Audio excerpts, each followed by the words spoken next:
Be'ezrat Hashem, bonjour à tous. Là, cette semaine, c'est la paracha Be'alotra, un pirouche extraordinaire du Ben Ishraï, dans son livre Od Yosef Chai. Donc, il est sur le premier pasouk, Be'alotra Tanerot, El Mul Pene Hamenora, Ya'iru Shiv'at Tanerot. Donc, le pshat, c'est que Aaron HaKohen a été choisi pour allumer la menorah. Comme il nous dit Rashi, parce que dans la fin de la paracha précédente, tous les Nessi'im, ils ont amené leur korban, toutes les tribus, et la tribu de Lévi, ils n'ont rien amené. Donc Aaron, il comprenait pas, il pensait que Chazve Shalom, Akadosh Baruch Hu lui en voulait encore pour la faute du veau d'or, et Akadosh Baruch Hu lui dit non, pas du tout. Ce que tu vas faire, c'est encore plus que ce que eux ils ont fait. Alors Rashi dit c'est quoi plus? C'est là de la Katamenora comme on vient de lire dans le pasouk, l'autre est un nérot, quand tu vas allumer les nérots, donc ils vont illuminer la menorah, ils vont allumer les 7 nérots. Pourquoi? Parce qu'en fait la menorah, elle est composée des 7 sphirotes, c'est 7 branches. La branche du milieu, ça correspond à la Malchut, et il y a les 3 branches de droite, 3 branches de gauche, c'est le Chagadnaï, Chesed Gvura Tiferet, Netzach Hod Yesod, c'est les 3 de droite, 3 de gauche, ça fait 6 sphirotes, et celle du milieu, c'est la Malchut. C'est pour cela que la flamme, elle se dirigeait vers là, c'est-à-dire que les 3 de droite, la flamme se dirigeait vers la gauche. Et les 3 de gauche, la flamme se dirigeait vers la droite. C'est-à-dire les 6, ils se dirigeaient vers le milieu, qui sont la Malchut, pour illuminer. La Malchut, c'est la Shrina, qui représente l'Anhaga du monde, etc., qui reçoit des 6 sphirotes, c'est Akadosh Baruch Hu. Donc c'est la Malchut, c'est la Shrina qui reçoit d'Akadosh Baruch Hu pour justement donner ce qu'il faut au monde. Et c'est le rapport qu'on a direct entre Akadosh Baruch Hu et la Shrina, qu'on doit toujours l'unir. C'est pour ça qu'on dit les Shem Yichud Kudsha Belchu Shrinte. Très bien, ça c'est par rapport à la menorah. Le Ramban, il n'est pas d'accord, il dit non. Il dit la menorah, dès que le Bet Hamikdash s'est annulé, donc les korbanos se sont annulés, la menorah s'est annulée, donc il n'y a pas de différence entre les Nessim et Aaron HaKohen. Et là, il nous dit c'est Nerot Chanukah. C'est-à-dire, pourquoi Aaron HaKohen c'est plus que les Nessi'im? Parce qu'on va allumer les Nerot Chanukah tous les ans. On vient le Ben Ishraï, Alav Shalom, il amène encore une autre explication extraordinaire qui va nous servir dans le quotidien. Mamash extraordinaire. Je vous lis les mots du Ben Ishraï. Le Ben Ishraï dit comme ça. Nirali besi'ata dishmaya de yadua shu illu ili Israël ba'olam hazeh talu bishna. Incroyable. Il dit, écoute bien, l'élévation de Am Israël dans ce monde, elle dépend de 2 choses. Et c'est quoi les 2 choses? Il te dit, Aechad, la première, rouge, emunatam be'ashgacha. Que tu as la emuna, que chaque chose que Hachem il fait, c'est l'ashgacha pratit. C'est mamash, c'est Hachem qui a tout fait. C'est pas chas v'shalom, il n'y a pas de hasard. Shelo yirshevu olam keminago oler. On n'a pas le droit de croire que le monde se dirige d'une manière comme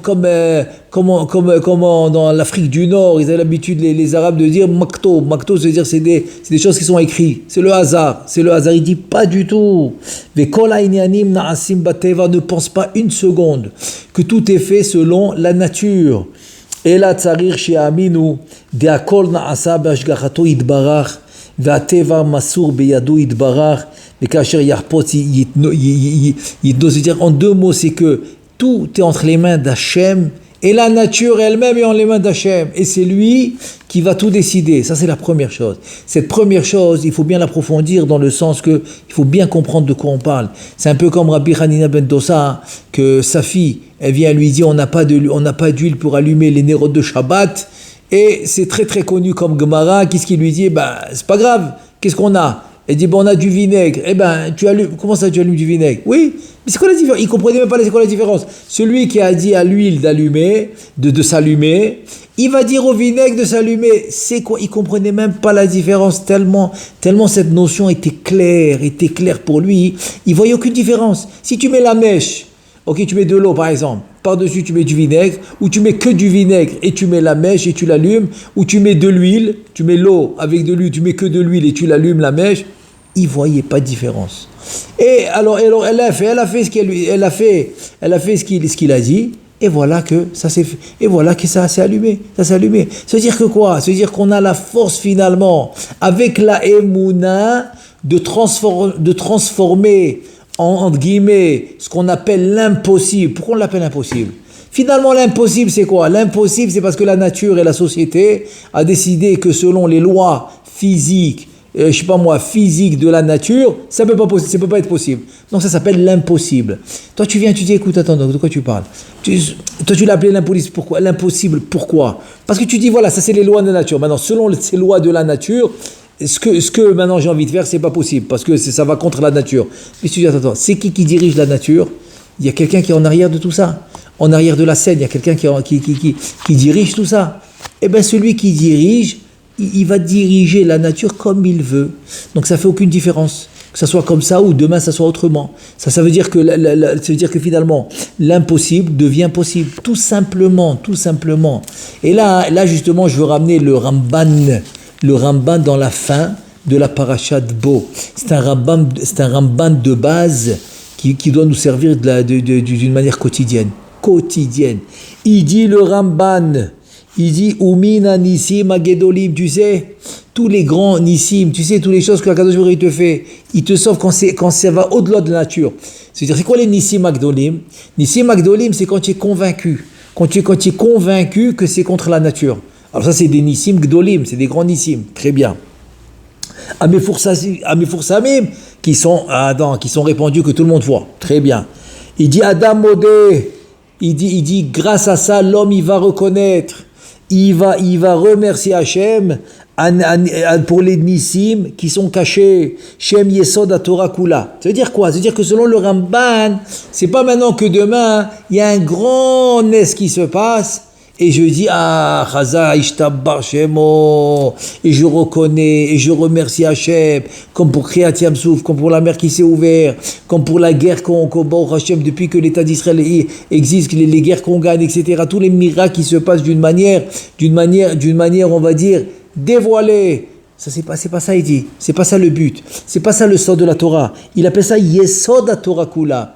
Le Yesod de toute la Torah, il te dit, c'est pas ça. Il te dit, c'est pas de remercier quand les Nissim sont évidents. Quand le miracle est évident. Pas du tout.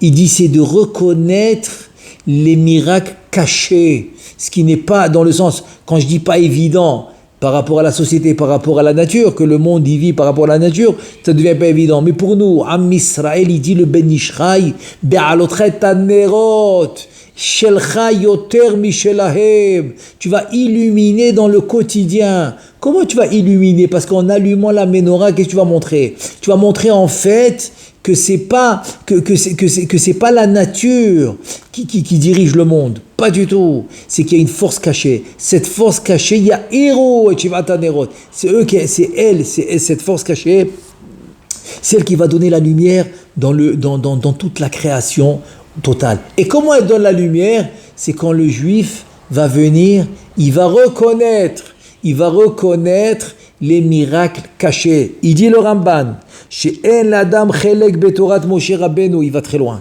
Il dit, tu sais, tout le monde veut avoir une part de la Torah de Moshe Rabbeinu, c'est évident. Moshe Rabbeinu alav shalom, il a donné la Torah pour tout l'Am Israël. Donc on veut tous avoir une part de la Torah de Moshe Rabbeinu. Très bien. Il te dit, il y a une condition. Si tu vas avoir une part de la Torah de Moshe Rabbeinu, c'est quoi la condition? Il dit la condition, c'est la suivante. Qu'on va croire et on aura la émouna sincère et profonde que tout ce qui nous arrive et tout ce qui se déroule au courant de la journée, chez Kulam Nissim, En Bahem Teva ou Minaglo Shel Olam, il n'y a pas de nature, c'est pas naturel, c'est pas évident, pas du tout. Tout est un es, tout est un miracle. Ben berabim, ben beyachid, que ça soit un miracle pour le public, un miracle pour le particulier, Et là, il y a veroudé. C'est-à-dire qu'en deux mots, c'est-à-dire le Ramban, il te dit que le chélek, la part de la Torah de Moshe Rabbeinu que tu vas obtenir, c'est celle-là. Donc c'est la première partie. On n'a pas vu encore la deuxième chose. Il y a deux choses. Il dit qui va élever Am Israël dans ce monde. Et qu'est-ce qui va nous élever? C'est celle-là. Cette partie-là de comprendre que chaque chose qui se passe, c'est pas une nature, c'est un miracle. Tout est un miracle. David Amelech, il vient et te dit, écoute bien. Natata l'erecha, tu as donné à tes serviteurs, neslit notse, c'est quoi? C'est que le fait que tu vas remercier le petit nes, le petit miracle, le nes et le miracle, eh ben je vais te donner un plus grand miracle. Ça veut dire que finalement, le remerciement, la reconnaissance et de savoir que tout est dirigé par Hachem, c'est ça qui va donner des miracles au Am Israël. Mais tant que l'homme n'a pas compris qu'il n'y a pas de nature et que tout est dirigé par Hachem, il te dit, ça bloque. Il y a un blocage qui se fait. Il y a un blocage. Le Zohar HaKadosh, il dit, ça s'appelle que Chas V'Shalom, ça affaiblit HaKadosh Baruch Hu. Alors que dès que l'homme y reconnaît que c'est pas de la nature, que c'est Hachem qui amène tout, alors ça devient No'oz l'Elokim, c'est Kaviachol, tu viens, tu donnes de la force à HaKadosh Baruch Hu, et c'est ça qui amène le miracle. Incroyable. Ça veut dire quoi? Ça veut dire que finalement, cette élévation, elle est due à quoi? Elle est due à la reconnaissance. C'est pour ça que Chachamim, ils ont dit, écoute, tu sais que la karatatov, c'est quelque chose de primordial et c'est quelque chose de fondamental dans le judaïsme. Et c'est pour ça que Chachamim vient dire, qu'est-ce qu'ils disent? Ils disent qu'écoute bien, tout celui qui ne reconnaît pas le bien que l'homme il lui a, que autrui, que Ben Adam Lachavero, que l'homme il lui a fait, ok, ça peut être dans le quotidien. Il reconnaîtra jamais le bien d'Akadosh Baruch Hu non plus, parce que ça va avec. C'est-à-dire, il s'est habitué à ne pas reconnaître le bien qu'on lui fait. Donc, puisqu'il ne reconnaît pas le bien que l'homme il lui fait, ça peut être Ben Adam Lachavero, ça peut être un ami, ça peut être à la maison, l'homme et la femme, ça peut être les enfants envers les parents, ça peut être toutes les relations humaines, quand quelqu'un lui fait du bien. Quand quelqu'un lui fait du bien, s'il ne reconnaît pas, il ne reconnaîtra pas aussi le bien qu'Akadosh Baruch Hu lui fait. Donc c'est pour ça que c'est quelque chose de primordial et de fondamental. Et il dit que ça, c'est quelque chose qui va faire élever le Am Israël. C'est pour ça que les Chachamim, ils avaient ça dans le sang. On a appris ça depuis Moshe Rabbeinu. Moshe Rabbeinu, on a vu que comme le sable, la terre l'avait aidé pour enterrer l'Égyptien, donc il n'a pas voulu faire la plaie des Kénim, il n'a pas voulu frapper le sable. Pourquoi? Parce que ça l'a aidé. Donc il avait à Karatatov sur le domaine, sur le sable, sur de la poussière, sur de la terre, il avait à Karatatov. Et aussi avec l'eau. Comme l'eau l'a aidé parce que le Nil l'a sauvé, quand sa sœur, elle l'a mis sur le berceau là-bas, elle l'a mis dans le Nil, alors l'eau l'a aidé, il n'a pas voulu faire la première plaie qui s'appelle Makadam par rapport au sang. Donc on voit le Akaratato même dans le domaine. Alors à plus forte raison, Kol Sheken, que quoi? Que quand c'est quelqu'un qui te fait du bien. On raconte sur Rabbi Ezra Ati, c'est un Rosh Yeshiva de Porat Yosef. En fait, c'était le Rav de Rav Ovadia, Alav Shalom, de Rav Ben Zion. C'était le Rav de beaucoup de Gdolim dans la génération précédente. Et là, voilà c'était à l'époque, je parle des années, on va dire à peu près des années 60. Il habitait dans le quartier il s'appelle Mekor Baruch, et c'était à côté de la Yeshiva. Et c'était encore à l'époque où il y avait encore les toilettes en dehors de la maison. Donc c'était des toilettes collectives pour quelques habitants dans quelques maisons qui étaient à proximité. À proximité, ils utilisaient les toilettes en dehors. Il fallait sortir de la maison. Et comme c'était le Rosh Yeshiva, ils ont décidé que c'est arrivé le temps de lui faire des toilettes personnelles à la maison comme on a aujourd'hui. Donc très bien, il a accepté l'idée, elle était très bonne. Et voilà que le voisin s'impose. Non, il n'est pas d'accord. Non, il avait aucune raison de s'imposer. Je veux dire, s'ils vont devant la loi, il a aucune bonne raison de s'imposer, donc c'est sûr qu'on va accorder au Rosh Yeshiva de faire les toilettes sans aucun problème. Et voilà que le Rosh Yeshiva, il dit à tout le monde d'arrêter les travaux, et il renonce aux toilettes personnelles. On lui dit, mais pourquoi? Il dit, parce que ce voisin, je lui dois Akaratatov. Akaratatov, ok, et qu'est-ce qu'il t'a fait? C'est quoi le Akaratatov qui t'a fait que tu lui dois tellement?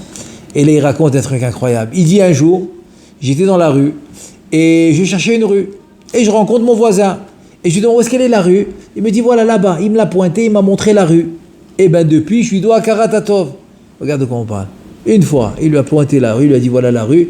Il appelle ça Akaratatov. Ça, c'est le Am Israël. Ça, c'est l'élévation de Am Israël.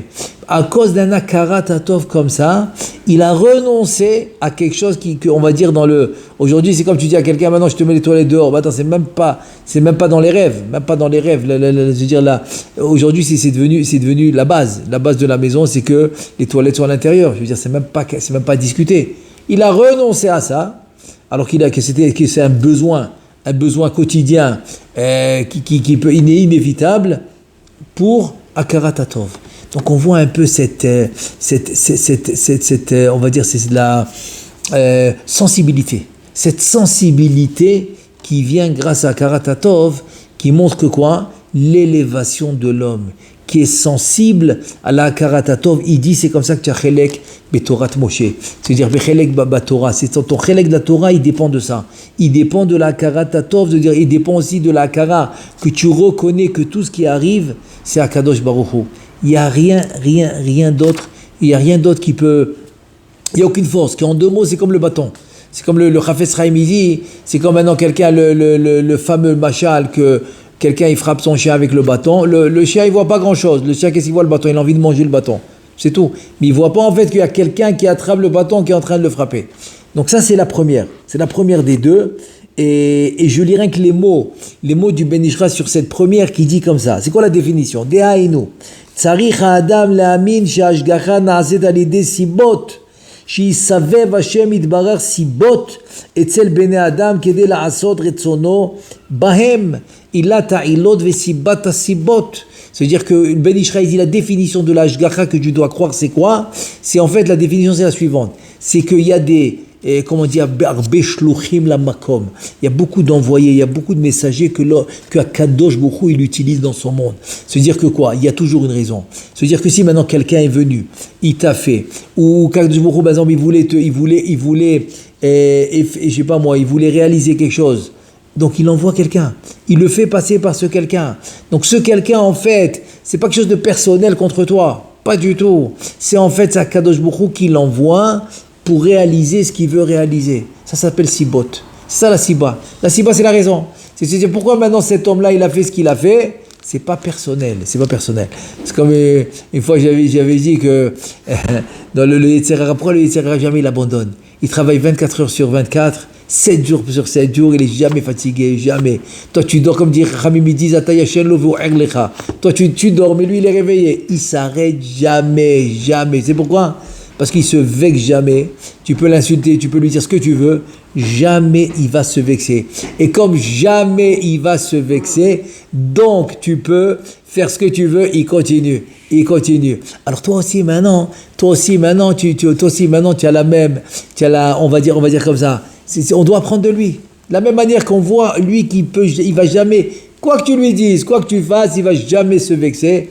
Donc on apprend de lui. On apprend de lui que quoi? Attends, mais si tu me dis, c'est compliqué. Ah, il t'a vexé. Ah, très bien, tu as raison. Il vient le Ben Ish Chai, il te dit, c'est Sibot.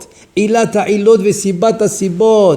C'est pas lui. Arrête de le regarder, c'est pas lui. Lui, t'as rien fait. Tu dois regarder celui qui l'a envoyé, celui qui lui donne la vie, celui qui lui a donné la possibilité de faire ce qu'il a fait. C'est qui? C'est Akadosh Baruch Hu. C'est ça la première Nekuda. La première Nekuda de l'élévation. C'est-à-dire ton élévation dans ce monde, parce que si c'est ainsi pour le klal, pour la généralité de Am Israël, c'est ainsi pour le prat. Pour le particulier, c'est la même chose. C'est-à-dire, ton élévation, il dépend de ça. Il dépend, quand maintenant quelque chose va arriver, est-ce que je vais me vexer? Est-ce que je vais penser que c'est à moi qu'on fait ça? Non, c'est Ilat Ha'ilot Vesibat Hasibot. Il y a une raison pourquoi Hachem il l'a fait. Donc si maintenant toujours je fais avoir avec la Siba, avec la raison, donc j'ai aucune raison de me vexer. Et donc automatiquement, qu'est-ce que je fais? Je mets ça entre les mains d'Hachem. Je dis c'est Hachem qui l'a envoyé. Donc c'est pour ça que finalement, tu peux continuer, tu peux avancer. Tu peux continuer à venir à la synagogue, il n'y aura pas à t'inquiéter, tu n'as pas à te vexer, tu peux continuer à faire ta tfila, tu peux continuer à faire ton étude, tu peux continuer à faire ta bracha, tu peux continuer à faire ta mitzvot, il n'y a aucun problème. Tu peux continuer ton travail, au travail aussi c'est la même chose. Tu peux continuer ta ishtadlut. Tu as une élévation constante, quotidienne grâce à ça. Grâce à Tnekuda, que c'est pas toi. Comme un jour, une fois, j'avais parlé avec un rave à l'époque quand j'étais à la yeshiva. Et bon, ça arrive de se vexer. Un jour, il m'a dit quelque chose de beau. Il m'a dit, écoute, mais ils sont pas tout le monde est Chafetz Chaim, que tout le monde fait attention à ce qu'il fait, à ce qu'il dit, et tout ça, etc. Donc tu comprends, de toute manière, même si maintenant tu dis, ouais, c'est lui, mais tu comprends qu'il ne fait pas attention. Il n'est pas en train de calculer ce qu'il fait d'une manière méticuleuse. Donc tu n'as pas besoin de prendre cas. Et pour ces deux raisons. Raison d'abord, comme il a dit le Ben Ishraï, c'est la Talit Vesivot Azibot, c'est Akadosh Baruch Hu qui l'envoie. Et deuxièmement, parce que les gens ils le font par rapport à des situations qui passent ou par rapport à ce, pas parce que Chas V'Shalom il le calcule spécifiquement sur toi. Et même si c'est ainsi, c'est Hachem qui l'a envoyé. Tout simplement. Comme j'avais un ami à la yeshiva, jamais il avait rien du tout. Avec personne, il était toujours bien. Alors un jour, je lui ai demandé, c'est quoi ton sod? C'est quoi ton secret? Il dit, c'est très simple. Même quand quelqu'un, chas v'shalom, il vient, quelqu'un d'autre, il serait vexé, je me vexe. Pourquoi? Parce que je dis, moi, je le regarde pas à lui. C'est pas lui. C'est son Yetzer Hara. Donc maintenant, si je commence à me vexer, si je commence à lui en vouloir, donc en 2 mots, je suis en train de me battre avec son Yetzer Hara à lui. Pourquoi? Lui, il est bon, lui. Je regarde son Yetzer Tov. Si je regarde son Yetzer Tov, c'est sûr qu'il est bon. Mais si je regarde son Yetzer Hara, c'est normal. Alors c'est normal que... C'est pour ça que... Faites attention, c'est un truc incroyable, même dans une dispute, entre couples. Par exemple, c'est comme ça. C'est que dès que la dispute elle commence, et que chacun a des arguments, ça finit pas. Ça finit pas. Pourquoi? Parce que finalement, qu'est-ce qu'on a mis? On a mis les forces du mal, on les a mis ensemble. Donc il n'y a pas de fin. Parce que lui va dire un argument, il y aura un autre argument. Lui va dire comme ça, il va dire comme ça. Ça veut dire que c'est comme maintenant, c'est comme mettre, par exemple, je sais pas moi, comme rajouter des morceaux de bois sec comme ça qui brûlent bien dans le feu. Le feu il va prendre. C'est exactement ça. C'est exactement ce qui arrive. Ça c'est quand par exemple les deux Yetzer Hara de 2 personnes ils se mettent en conflit. Mais quand un maintenant il se tait, il se tait. Dès qu'il se tait, donc il éteint le feu. C'est-à-dire que la solution de ça, c'est quoi? C'est de savoir que c'est Hachem qui a fait. C'est ça, Vaïdom Aaron. C'est ça le secret de Vaïdom Aaron. Le secret de Vaïdom Aaron, c'est quoi? C'est j'accepte, c'est Hachem qui l'a fait. Donc il a éteint le feu tout de suite. C'est fini, il n'y a pas de Yetzer Hara. Le Yetzer Hara, il n'a aucune emprise sur lui. Et c'est aussi, je pense, que le secret, quand la Gemara va dire que David Améler, avec Shaoul, après que Shmuel il vient lui faire la remontrance, qu'il a laissé le troupeau, qu'il a laissé Agag et tout vivant alors qu'il devait tuer tout le monde. Alors Shaoul il essaie de se justifier. Et Akadosh Baruch Hu lui dit je le veux plus, je veux changer de roi. Parce que la justification ça veut dire quoi? C'est-à-dire en 2 mots tu reconnais pas. Tu reconnais pas encore la présence divine quand elle t'a dit de le faire. C'est qu'il y a pas ou bien tu sais quoi? On va dire quand tu t'es trompé, il y a aucun problème. On a le droit de se tromper. On a le droit. Mais avoue-le. C'est comme des fois ça arrive, quelqu'un il te dit quelque chose de pas bien et tu essaies de le ranger.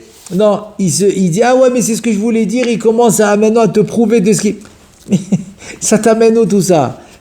Accepte que Baruch Hashem on t'a corrigé, tout va bien, et c'est bon, ça continue. Ça, c'est le sod. Et ça, c'est David Amelech, il avait. Alors, Kaviachol, Shmuel, c'est ce qu'il a dit à Shaoul. Que tu racontes, Akadosh Baruch Hu, il veut tes korbanot. Il veut que tu l'écoutes. Akadosh Baruch Hu, il veut que tu l'écoutes. C'est pas tes korbanot que tu veux. Toi, tu as gardé les troupeaux. Tu l'as pas écouté pour lui amener des korbanot. Mais c'est pas ça qu'il veut. Alors que David Amelech, comme vient Nathan Navi vient lui faire la remontrance sur Bathsheba. Tout de suite, il n'a même pas discuté Khatati Hashem. Il a avoué. Il a avoué, tu vois, ça, c'est ça. C'est ça, cette Nekuda de Ila Tailot Vesibat. C'est lui qui fait tout. Donc tu peux te tromper, mais avoue-le que tu t'es trompé. Deuxième chose, il dit Shiyu Tamid Bechibur Echad ou Berdut Echad. Deuxième chose, c'est que Am Israël soit toujours en Ahadout, comme on était au Har Sinaï. Ish Echad Belev Echad. Comme on a dit souvent, c'était des millions de personnes avec un seul cœur. Pourquoi? Parce que cette union, en fait, c'est quoi? Cette union, en fait, c'est quoi? C'est finalement retourner à la source. C'est-à-dire, si maintenant tu es d'accord, on est d'accord, que il a tailot vesibat asibot, que tout est bashgacha, donc finalement, tu n'as aucun problème avec personne. Pourquoi? Parce que si maintenant quelqu'un, on va dire que maintenant quelqu'un, tu penses, je sais pas moi, tu faisais une affaire quelque part, il est venu ouvrir un magasin en face. Qu'est-ce que tu penses? Eh bien, il est venu me prendre la parnassa. Dès que tu rentres dans le système, il est venu me prendre, donc tu as sorti Akadosh Baruch Hu d'ici, et tu t'es mis en conflit avec lui, ça fait le piroud, ça fait la séparation. C'est exactement ça. Mais si tu as la première chose qu'on a dit qui fait l'élévation de Am Israël, que c'est Atol Kol Be'ashgacha, si maintenant Akadosh Baruch Hu l'a envoyé, il l'a mis là-bas pour faire ce qu'il doit faire, c'est parce que c'est ça que ça doit se passer. C'est comme ça que ça doit se passer. Ça ne doit pas se passer autrement. Donc tu n'as aucune raison de lui en vouloir. Aucune raison de lui faire la guerre. Aucune raison de lui faire la tête. Il y avait une histoire incroyable. J'ai vu ça de près, je connaissais les deux parties. Il est venu ouvrir à côté de celui qui a ouvert. Et il vendait, je me rappelle bien, il vendait de la viande. Ça fait quelques années, je me rappelle de cette histoire incroyable. Et voilà qu'il est ouvert. Donc l'autre, il faisait sa parnassa tranquille. Il avait un petit frigidaire, un petit congélateur. Il vendait ses trucs tranquille. Il faisait. L'autre, il est venu, il a ouvert un grand. Il a 4 fois, 5 fois, 10 fois l'endroit de l'autre, avec des grands congélateurs, des trucs. En tout cas, il a amené de la marchandise. C'est-à-dire, c'est comme Batel Beshishim, Batel Memea. C'est-à-dire que celui à côté, celui qui gagnait sa parnassa, il n'a aucune chance. Il n'a aucune chance devant un empire pareil. Et voilà, il y a eu un problème de Misra d'Abriout, etc. Et celui, le nouveau là qui a ouvert, pendant 6 mois, il ne pouvait pas opérer. Et il a acheté de la marchandise pour au moins 6 mois devant lui, quand il y avait beaucoup de marchandises, parce que c'était la veille des fêtes, et il n'avait rien à faire. Donc il va chez l'autre, il lui dit, je t'en supplie, je te fais moitié prix, c'est-à-dire même moitié prix que le grossiste, c'est un truc incroyable. Moitié prix que le grossiste, rien que prends la viande. J'ai rien à faire avec. Et tu sais quoi? Je te donne les congélateurs parce que lui dit mais où je vais les mettre? C'est pas grave, je les ai. Utilise mes congélateurs. Incroyable. C'est-à-dire que finalement, ce que tu pensais que c'était pas bien, il a utilisé ses congélateurs à l'autre. Il n'a pas payé les congélateurs. Il a payé moitié prix la marchandise. Et Baruch Hashem, Parnassa, Ishtabar Shemo, il a doublé, il a triplé sa Parnassa. Pourquoi? Tout simplement parce qu'il n'a pas vu ça comme Chas Veshalom, quelque chose de mal. Il n'a pas vu ça comme quelque chose de mal. Et c'est ça qui garde la Ardout. La Ardout, je veux dire, il est. Et c'est ça qu'Aviachol, magnifique pirouge du Ben Ishraï. Quand il dit que Yishelcha yoter mishelahem, be'alotra tanerot moul pene, c'est-à-dire que la lumière qui va illuminer tout le temps, elle est plus que les autres, que les Nessim, que le Korban, parce que le Korban c'est quand il y a Beth Amikdash. Mais toi, c'est du quotidien. Pirouche incroyable. Et c'est quoi le quotidien? C'est ces deux Nekudot qui vont élever le Am Israël. C'est quoi les deux qui vont élever le Am Israël? C'est ça. C'est que tout est à Be'ashgacha. Il a Ta'ilot. C'est Akadosh Baruch Hu qui fait tout. Et quand tu comprends ça, donc tu n'as aucun conflit avec personne. Tu as la Ardout. Et cette Ardout, c'est ça que Hachem il veut. Parce que finalement, le Beth Amikdash qu'on attend, c'est quoi? C'est celui-là. C'est que tu comprends que c'est tout que Hachem, c'est lui qui fait tout. Et donc tu n'as aucune raison d'en vouloir à l'autre. Parce que la personne qui se vexe en fait, c'est quoi? C'est se dire, regarde, Kaviachol Akadosh Baruch Hu, il est de côté, c'est pas lui qui a fait ça, c'est l'homme qui a fait ça. Donc si c'est l'homme qui a fait ça, donc c'est automatique, c'est normal que je me vexe, parce que c'est lui qui l'a fait. Mais si on te dit, non, Habibi, l'homme il a rien fait, c'est quelqu'un qui lui donne la vie, c'est quelqu'un qui lui donne les pensées, c'est une force qui est venue spirituelle en lui, qui lui a fait faire ce qu'il a fait. Donc qu'est-ce que tu fais? Tu laisses tomber le bâton, comme on a dit tout à l'heure, l'intermédiaire, et tu vas à la source, c'est Akadosh Baruch Hu. Et donc tu restes ami, tu restes ahdout avec avec ton prochain, et c'est ce que Akadosh Baruch Hu, il veut, et c'est ce que Akadosh Baruch Hu, il veut, et Akadosh Baruch Hu, c'est ce qu'il veut. Et c'est comme ça qu'Akadosh Baruch Hu, il reste mamash avec le Ham Israël tout le temps. Alors, je vais finir par une très très belle histoire que il raconte dans les Mefarshim, dans les commentateurs, une très belle histoire, qu'il y avait un jour deux amis inséparables qui s'aimaient énormément, et voilà qu'un jour, il y a eu une histoire, et que un des deux amis a été condamné à mort par le roi. Ah, l'autre était très peiné, son meilleur ami, ils étaient d'une amitié, mais quoi, il faisait vraiment 1, voilà, 1 + 1 = 1, c'était incroyable. Et donc il était très peiné. Qu'est-ce qu'il a fait l'ami? Le jour du décret, il est venu, au moment où il devait pendre son ami, il est venu, qu'est-ce qu'il a fait? Il a dit non, arrêtez, c'est pas lui, c'est moi. Or, il y a eu, le roi, il était là-bas, il attendait qu'on pende celui qui a été aidé. C'est comment ça, c'est toi, c'est lui, c'est... Et l'autre qui est avec la ficelle autour du cou, qu'on va le pendre, dit non, c'est pas vrai, ne le croyez pas, c'est moi. Il dit c'est pas vrai, c'est moi, c'est pas... Ils étaient confus, ils ne comprenaient pas, qu'est-ce qui se passe? C'est quoi cette dispute? L'autre, il est en train de dire, c'est lui qui veut se faire pendre. Celui-là qui avec le corps dit, non, c'est moi qui dois être pendu, c'est pas lui, laissez-le tranquille. Il dit, le roi a dit, attends, amenez-les-moi, j'ai envie de comprendre qu'est-ce qui se passe.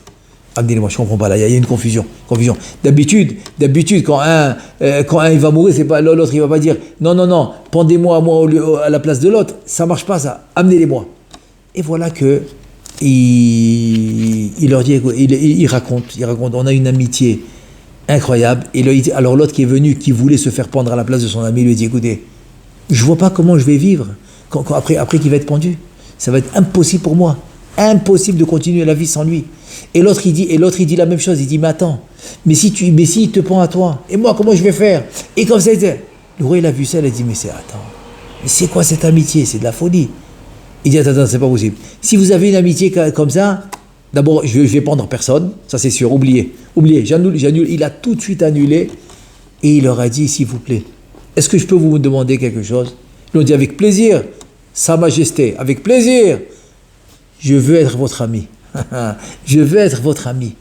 Parce que il était tellement sensible à cette amitié, il a dit, je veux être votre ami. Ils disent les Mefarshim, les commentateurs, ils disent c'est Akadosh Baruch Hu. Ils voient deux juifs amis comme ça, une vraie amitié qui est David et Jonathan, comme David et Jonathan chez l'autre Louya Badavar, c'est une amitié qui dépend de rien du tout. Akadosh Baruch Hu, il vient entre eux, il leur dit s'il vous plaît, est-ce que je peux être votre ami? Et il se met avec eux. Alors Bezrat Hashem, Hashem Isakenu, de respecter les deux choses comme on a dit. Bezrat Hashem, Binyan Bet Hamikdash, Begeoula Shlema Bimera Biamenu, Amen ve Amen.